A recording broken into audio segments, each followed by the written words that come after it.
Bonsoir tout le monde, bienvenue à la séance extraordinaire du conseil municipal du mardi 1er octobre. Donc, il est 19 heures. Ouverture de la séance, adoption de l'ordre du jour. Maître Dion. Il est proposé d'adopter l'ordre du jour de la présente séance. Je propose. Merci beaucoup. On constate que suite à l'avis de... En fait, il y a eu un avis de convocation qui a été donné à tous les membres du conseil, fait qu'on constate ça tous ensemble. 2.1, donc adoption du programme triennal d'immobilisation pour les années 2025, 2026 et 2027 et du programme décennal d'immobilisation pour 2025-2034. Donc, ce soir, comme à tous les ans, on vous présente le programme triennal d'immobilisation. C'est qu'est-ce qu'on va faire dans les 3 prochaines années. C'est les investissements majeurs. Mais avant, on va regarder vraiment notre tableau de chasse en 2024. Le mois d'octobre commence, donc on peut parler de tableau de chasse. On a fait vraiment beaucoup d'investissements. Un des plus gros investissements qu'on a fait, c'est les infrastructures d'aqueduc, d'égouts, de chaussées sur la rue principale et réfection du ponceau Marois. Ça, c'est en cours actuellement.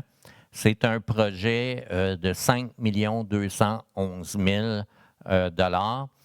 C'est admissible au programme de subvention Primo pour 310 000 $, une subvention discrétionnaire de la TEC de 813 000 $, une subvention discrétionnaire du ministère des Transports, remercie Mme Guilbeault et notre député, de 250 000 $. Enfin, c'est un projet qui est important pour plusieurs raisons. Sous la rue principale, à cet endroit-là, il y avait un ponceau qui était brisé à plusieurs endroits. Ce qui arrive au printemps, l'eau de la rivière monte au-dessus du niveau du ponceau. Ça refoule dans le ponceau. À ce moment-là, ça rend l'infrastructure en danger, dans le sens que ça vient liquéfier tout ce qui se trouve autour du ponceau et il pourrait avoir un affaissement. On l'a déjà vécu dans d'autres dossiers il y a une dizaine d'années et on se met en danger.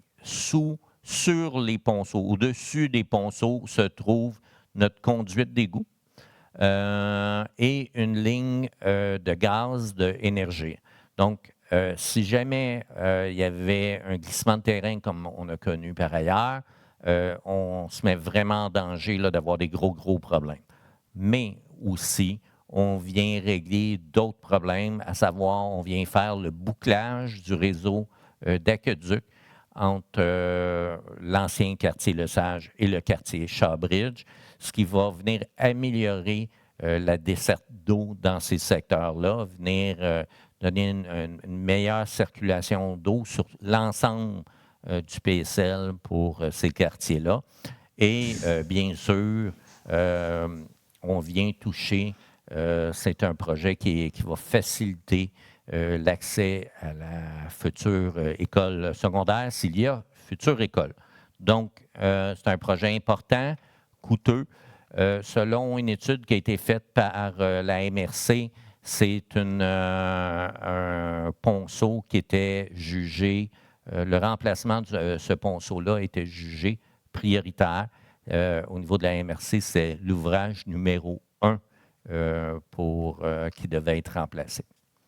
Ça m'amène à la construction du réservoir d'eau potable PSL, un autre investissement très important.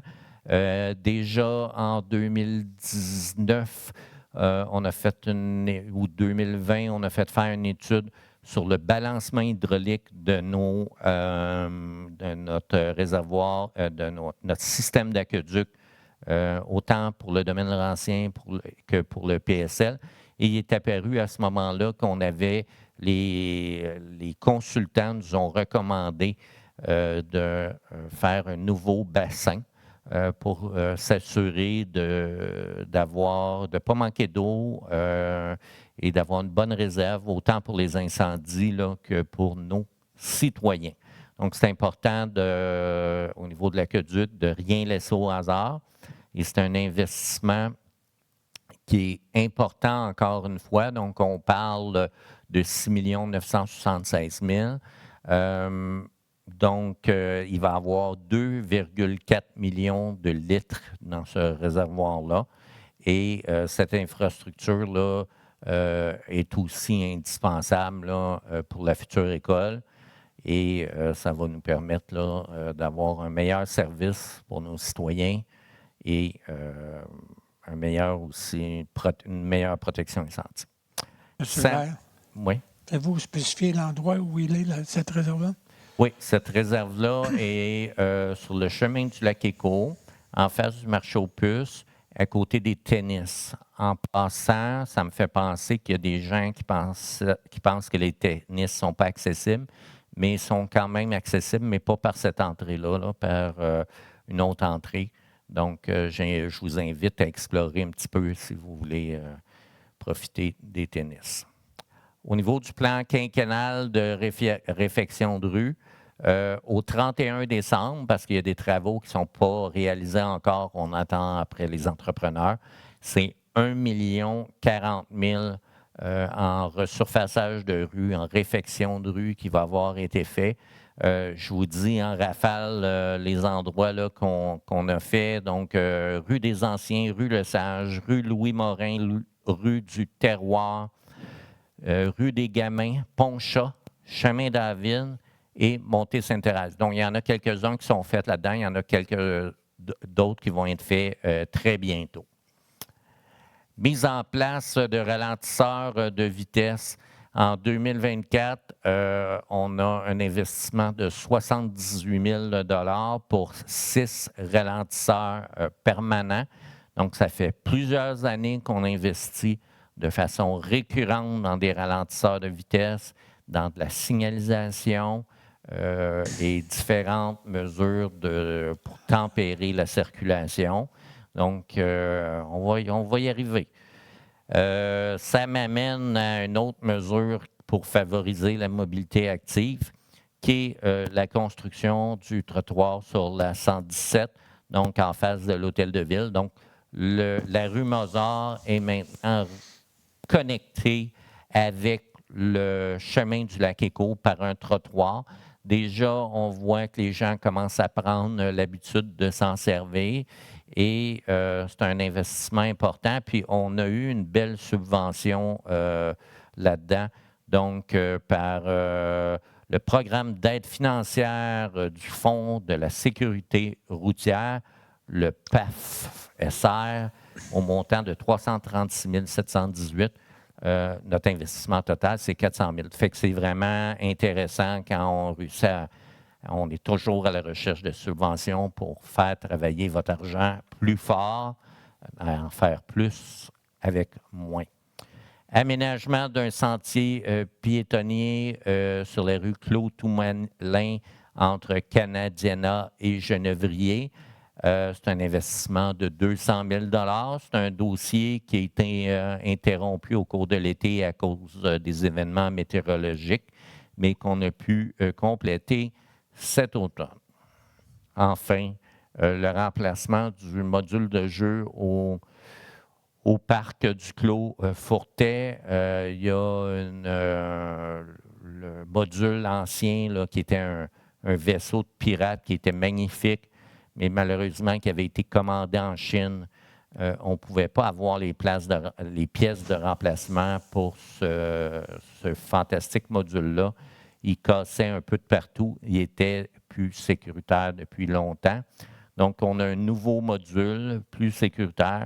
Et il faut voir que le module, le plus gros module, n'est pas fait pour les bébés, comme l'ancien module du Parc des Pirates, là, il n'était pas fait pour les 0-2 ans. Les deux autres modules, par contre, sont adaptés pour les tout petits. Fait qu'on essaie d'avoir des modules pour tous les âges. Ça m'amène à vous parler de nos flottes et nos équipements. C'est un investissement en 2024 de 1 324 000.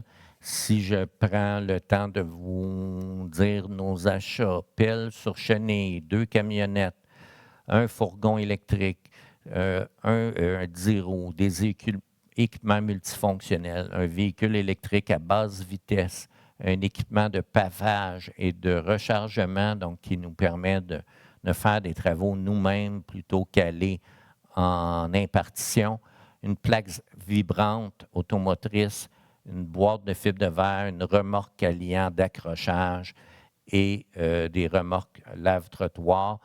Donc, on s'équipe tranquillement. L'idée, si on peut avoir les assouplissements nécessaires dans nos conventions collectives, c'est d'en faire plus à l'interne pour donner un meilleur service aux citoyens à un moindre coût. Je pense que c'est une situation qui pourrait être gagnante-gagnante.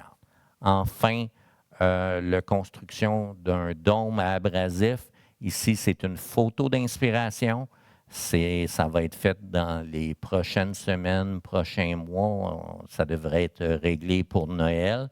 Donc, c'est un autre équipement qui va nous permettre de protéger nos abrasifs, gagner du temps, avoir des abrasifs qui, quand ils vont être mis sur la route, tomberont pas en moton en dessous des camions, mais vont vraiment s'étendre. Donc, ça va nous permettre d'accélérer l'hiver, le service et de donner un meilleur service. C'est un investissement de 175 000 $. Enfin, le service incendie, on a commandé il y a 2 ans, je crois, un camion, un véhicule utilitaire d'intervention rapide. On est supposé le recevoir sous peu. C'est important dans ce domaine-là aussi d'avoir des bons équipements. C'est une question de rapidité d'intervention, une question aussi de flexibilité pour nos pompiers. Donc, dans ce montant-là, il y a aussi des habits de combat qui doivent être changés régulièrement pour la protection des pompiers parce qu'il y a beaucoup de contaminants qui viennent attaquer les habits. Donc, c'est important de les changer souvent pour prévenir les maladies professionnelles. Enfin, il va y avoir, d'ici le mois de décembre, 2 aérateurs qui vont être changés dans le bassin numéro 1 des étangs aérés. Ça, c'est en face du IGA. Et il devrait aussi les bassins devraient être vidés normalement aussi d'ici Noël. Donc, notre problème avec ces 2 éléments-là, on espère que le problème d'odeur sera réglé pour 2025. Enfin, si on se met à regarder maintenant l'avenir, parce que je pense que l'avenir, c'est important pour nous tous. Prévost se dote d'un centre-vie. Je pense que vous avez tous reçu un carton qui vous amène vers le site web où on présente vraiment le futur centre-vie de Prévost, qu'on appelle le cœur des courants. Mais il y a aussi tout près une nouvelle bibliothèque qui s'en vient, une possible école secondaire, un écoquartier, des services de proximité, une salle communautaire, une scène extérieure, des plateaux sportifs, des aires de jeu, des réseaux de sentiers et éventuellement, quand on aura la confirmation de l'école par avant, un nouveau pont. Donc, on vient se créer un centre-ville avec on espère y implanter une vie riche. Riche dans le sens que ça devienne un lieu de rencontre, un lieu que les Prévostois vont fréquenter, soit pour faire un petit shopping, aller dans des boutiques ou des cafés qui ont du cachet, profiter de l'agora extérieure qui va se retrouver dans ce parc-là. Et on veut animer ce quartier-là tout en accueillant des logements Vous savez que depuis 2019, il y a 0 d'inoccupation à Prévost dans les logements. C'est important d'y voir, que ce soit pour les personnes plus âgées qui veulent s'en aller dans plus petit ou nos jeunes qui ont été élevés ici à Prévost puis qui sont présentement pas capables d'acheter dans notre ville parce que c'est trop cher. La maison individuelle est rendue hors de prix. Donc, c'est un projet qui, tant au niveau économique qu'au niveau social, va répondre à beaucoup, beaucoup de besoins. Et bien sûr, vous nous connaissez, vous me connaissez, c'est un projet qui, au niveau environnemental, on veut qu'il coche presque toutes les cases. Pour la suite, au niveau des orientations qu'on s'est données pour faire le plan triennal d'immobilisation et décennal, on est allé avec certaines orientations qui sont renforcer et diminuer nos actifs, susciter l'engagement des citoyens. Donc, c'est important que ce soit des choses qui, quand même, intéressent les citoyens. Un bassin d'eau potable, je sais que ce n'est pas quelque chose qui suscite beaucoup l'engagement des citoyens, mais c'est comme nécessaire. Mais il y a certains points, un agora extérieur, ça peut être plus parlant, ou une bibliothèque, ça peut être plus parlant. Développer notre territoire durablement, donc c'est notre orientation environnementale. Assurer notre santé financière, donc on fait beaucoup d'investissements présentement et dans les années prochaines, mais c'est un investissement pour créer plus de richesses foncières à Prévost et faire en sorte qu'en bout de ligne, la ville soit beaucoup mieux outillée financièrement au niveau de sa richesse foncière pour faire face à ses obligations. Quand on a pris la ville en 2017, ce n'était pas le cas. On renforce de plus en plus notre capacité financière. On l'a fait beaucoup sur le 117 avec des projets majeurs comme le Canac, le métro, etc. Fait que là, on s'en va plus d'une orientation résidentielle.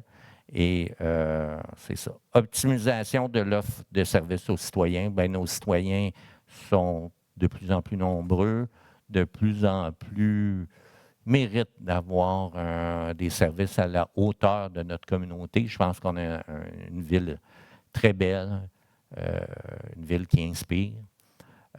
Et je pense qu'on est en droit d'essayer de rendre les services qui vont avec le territoire. Pour prioriser les projets, on s'est fait une grille. Vous avez ici les différents éléments de cette grille-là. C'est plus compliqué que ça, mais je vous en fais une synthèse. Donc, renforcer nos actifs, c'est 10 points. Susciter l'engagement, 5 points. Développer le territoire de façon durable, c'est 10 points. Assurer notre santé financière, c'est 10 points. Augmenter l'offre de services, c'est un autre 10 points. Si ça fait l'objet d'une subvention, bien, c'est quand même important de tenir compte du fait qu'on a une subvention pour venir faire plus de chemin à votre argent. Il y a aussi, souvent, c'est des obligations légales du gouvernement, c'est 15 points. On n'a pas tellement de choix. Actifs en fin de vie actuel, ben, on l'a vu avec le centre culturel, à un moment donné, on n'a plus le choix. 15 points. Enjeux citoyens, ben, c'était à travers tout ça, j'aurais aimé donner un plus gros score à ce niveau-là, mais on a tellement de déficit d'infrastructure que on met un 5 points. Qui vient souvent venir faire la différence sur certains projets pour le faire ou pas faire, et l'impact sur l'environnement pour un total de 100 points. Donc, les principaux projets pour 2025, donc on continue dans la phase 2 du remplacement du ruisseau Marois. On va s'acheter des équipements de déneigement et on va réaménager le site Doucet. C'est là où on met nos abrasifs pour l'hiver. Là, on va finir la construction du réservoir d'eau potable.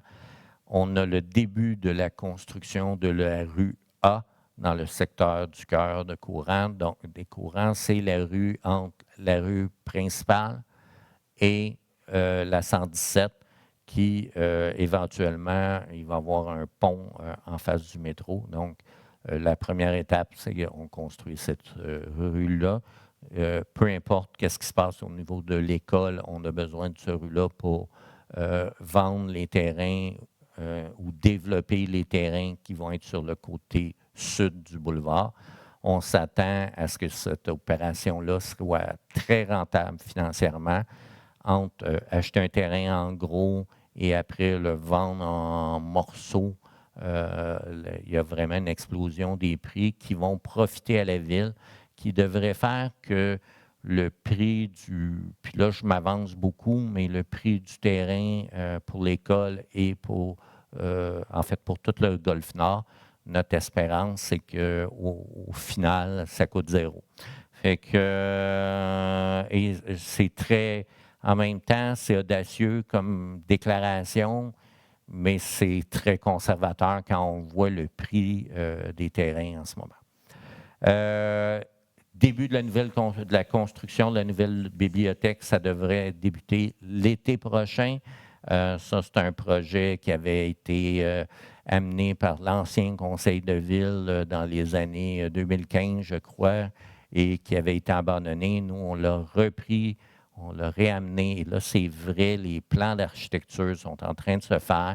On devrait avoir les plans terminés ce printemps et être capable d'aller en soumission. Et donc, il devrait avoir un début des travaux là, fin de l'été 2025. On continue en 2025 à construire des infrastructures en mobilité durable. On a bien sûr l'égout, l'aqueduc, chaussée, mais cette fois-ci sur la rue des Pins. Ça, c'est au domaine Laurentien, près de la nouvelle garderie. C'est une rue qui est très maganée en dessous de l'asphalte et l'asphalte est très, très magané aussi. Donc, ça va faire du bien à plusieurs niveaux. Et on a un investissement annuel de 1 million en réfection du réseau routier. Réfection d'un ponceau sur Louis Morin, puis correction de drainage à plusieurs endroits. Sur Louis Morin, on a une intervention urgente à faire pour l'an prochain pour corriger là, un ponceau là, qui est en fin de vie. Dernière diapositive avant les questions du public. On a fait l'exercice l'année passée, mais je pense que c'est important de le refaire pour ne pas perdre de vue ce que l'école va nous coûter, mais aussi ce qu'elle va nous rapporter. Donc, si on regarde le coût du terrain, c'est 2 860 000. Les infrastructures, la rue, l'aqueduc, le pont, etc., on parle de 15 937 000 pour un total de 18 797 000. Ça, c'est le coût. On va venir prélever à même des redevances au développement. Donc, à chaque fois qu'il se construit une maison à Prévost, le promoteur paye environ 6 000 $ par logement. On va aller chercher dans ce fonds-là 1,6 million. On va recevoir aussi une subvention du PAVL, donc c'est un programme de soutien gouvernemental qu'on espère aller chercher à 4,5 millions. Après ça, il va y avoir un règlement d'emprunt pour la petite section entre le boulevard et le ruisseau Marois, où il va se retrouver un certain nombre d'unités de maisons. Eux autres vont être assujettis à un règlement d'emprunt de 3 millions. Donc, on vient déduire ce montant-là de la dette pour une implantation, un coût d'implantation de 9 697 000. Ce montant-là, ça représente une dette de 631 000. 631 000, je mentionne que c'est un montant qui a été calculé de façon très conservatrice à un taux d'intérêt de 4,5. Je vous rappelle que notre dernier emprunt a été à 4,1 au mois d'août et que tous les experts prévoient des baisses de taux pouvant aller peut-être jusqu'à 2,5. Donc, ce montant-là pourrait diminuer de façon importante encore, mais soyons conservateurs, 631 000. Les revenus en enlieu de taxes, ça aussi, ont été calculés de façon très conservatrice à un montant de 840 000. Donc, je ne vois pas comment le projet d'école, au final, une fois qu'elle est implantée, ouverte, ne pourrait pas nous rapporter au moins 200 000 par année. Et ça, c'est en plus de toutes les améliorations que ça donne à notre ville. Pour nos jeunes, ça leur donne une école de secteur, au niveau de l'attachement à leur école, au niveau de la persévérance scolaire, ça a un impact, c'est certain. Je vous rappelle que dans les Laurentides, avec les garçons, les chiffres sont vraiment pas bons au niveau de la persévérance scolaire. Donc, ça va être un outil formidable pour les jeunes prévôtois pour rester à l'école. Donc, je pense que c'est bon chaque année de mettre à jour ce projet-là, parce que c'est un projet important et ça inquiète certaines personnes. Je pense qu'il n'y a pas d'inquiétude à y avoir avec ces chiffres-là. Fait que ça m'amènerait à la période des questions. Oui, bien sûr. Mais Dion me souffle à l'oreille que avant de se rendre à la période des questions, il faut se rendre, adopter le PDI comme tel. Donc, est-ce que quelqu'un propose l'adoption? Je propose. Merci, M. Daigneault. Donc, ça nous amènerait à la période des questions. Je vois qu'il n'y a personne au micro. Et période d'intervention des conseillers. Est-ce que vous avez une question, commentaire? Je pense qu'on en a parlé auparavant.